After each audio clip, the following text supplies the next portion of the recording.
Hey guys, today we are talking about hummingbirds. And as we're coming into spring, as we're ending winter, now is the time we want to start thinking ahead towards preparing and being ready for our little feathery friends to show up here in Kansas City and all throughout the Midwest. Hummingbirds, as you know, tiny, tiny little bird, and they are fast movers. These guys are migrating all the way from Central America. A lot of times they're down in Mexico and Central America throughout the winter. They're gonna migrate up into the Midwest, especially here in Kansas City, as we approach the spring. So typically we're looking at a mid-April to the end of April is when the mass migration of especially the ruby-throated hummingbirds are moving into Kansas City. Now, this year, here in 2026, it is a little bit warmer than normal. And so they're actually pacing ahead of schedule on their migratory pattern.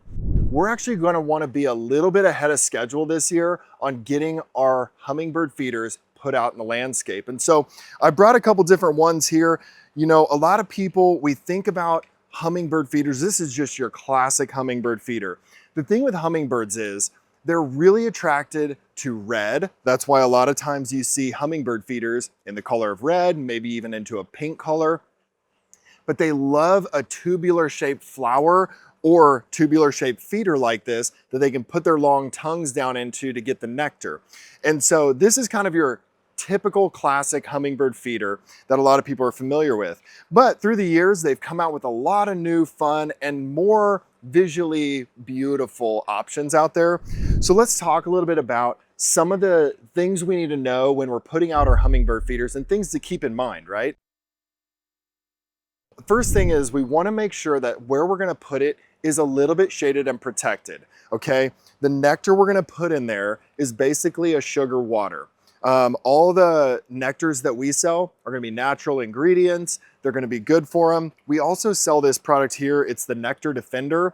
And this you can actually apply in with the feed into the feeder. And it will actually extend the shelf life of that product out in your yard, where typically we're going to want to replace the food in these about every week. Now, hopefully we get it out, we get a ton of hummingbirds and they suck that thing dry within the week. So we're not having to dump it out. But in the landscape, we're going to want to replace the feed about every week to keep it fresh. If it's out there too long, it'll actually kind of go stale and gross. And that can actually deter the hummingbirds from staying in your landscape. So we want to make sure that we keep the food fresh. This is a product you can apply in there that's actually going to help it last up to 2 to 3 weeks instead of about 1 week. So we want to make sure that we're regularly checking the feeder, making sure that it's full, making sure that it's fresh. Very, very important, okay? Those hummingbirds, with how fast they're moving, they burn a ton of energy. And so it's really important that they have a good source of food to keep their calories high, to keep them moving, keep them energized. And so we want to have those feeders out, but we want to make sure that we're hanging it in a shady spot. The heat and the sun will cause the sugar water mixture in there to expire sooner. And so by keeping it in a shadier spot, it's going to stay fresh longer, which is going to keep your hummingbirds happier. So the important thing about thinking about putting these feeders out here in the near future, ideally this year, I think we should be shooting around the beginning of April. And the reason is because that migratory pattern, they're moving ahead of schedule this year. But the thing is if we get that feeder out now, what that's going to do is as the hummingbirds start showing up in our area, they're going to get familiarized with our house, with our neighborhood, with our area and go, man, there's a great food source there. And so they're going to stay around because you have a food source. Because the problem is in late March, early April, mid-April, there's only so many things that are blooming and performing well in the landscape that are going to be a good food source for the hummingbird. So our feeders are the best way to get these out early so that we train those hummingbirds, hey, my house is a great spot to come for a food source. So we're going to get these out here in early April. We're going to hang it in a shady spot. We're going to check it weekly to make sure it's full, make sure that it's fresh, and that it's ready for the hummingbirds.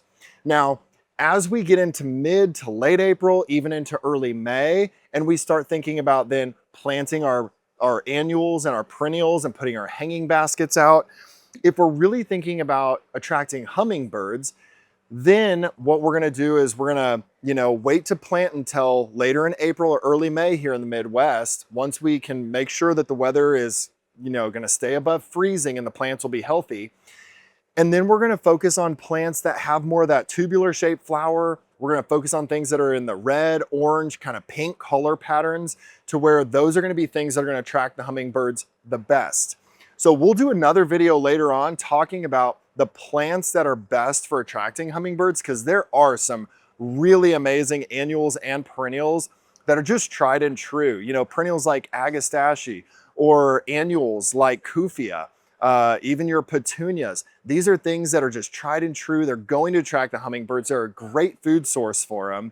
And although our feeders can be a really great way to get food to the hummingbirds, that natural source coming from plants is gonna be their desired food source. And so we gotta make sure we have a lot of blooming flowers in our landscape that are going to actually attract them and be a good source of food for them. The other thing we're gonna focus on later is when we're planting perennials specifically, we wanna make sure that we're planting things that bloom early in the season, things that bloom in the summer, and things that are gonna bloom late summer into fall, so that we have a food source throughout the entire year. So let's say that I'm only planting perennials and I only plant things that bloom early in the season. Well, that's great. They're gonna have a food source early, but then what's gonna happen in summer and fall? They may not have a good food source. They're gonna move on down the neighborhood or down, miles away to find another food source. And now you're not gonna be able to enjoy the hummingbirds in your area all summer long. And so keeping your feeders out all summer is a great way to ensure that you're gonna have hummers zooming around your house all spring, all summer, into the fall before they migrate back south. If you've never put out a hummingbird feeder, you've never planted flowers specifically trying to attract hummingbirds, I'd encourage you, this would be the year. Let's plant something that's gonna attract them. Let's put out a feeder and see if we can attract them into our yard. I think you'll be amazed at how fun it is to watch them. If you've got kids, they're absolutely mesmerized as these little guys zoom around and go to the feeder. It is just absolutely so much fun to watch them. So I encourage you this year, let's try a hummingbird feeder. Let's put out some plants that are gonna attract the hummingbirds. And I think you'll be shocked at how much fun it is to see them zooming around the house this year. Hey, if you like this video, be sure to give it a thumbs up. That will help push it out to others. And if you want to see more content like this, don't forget to subscribe and hit the bell icon so that you never miss an update. Thanks for spending time with us.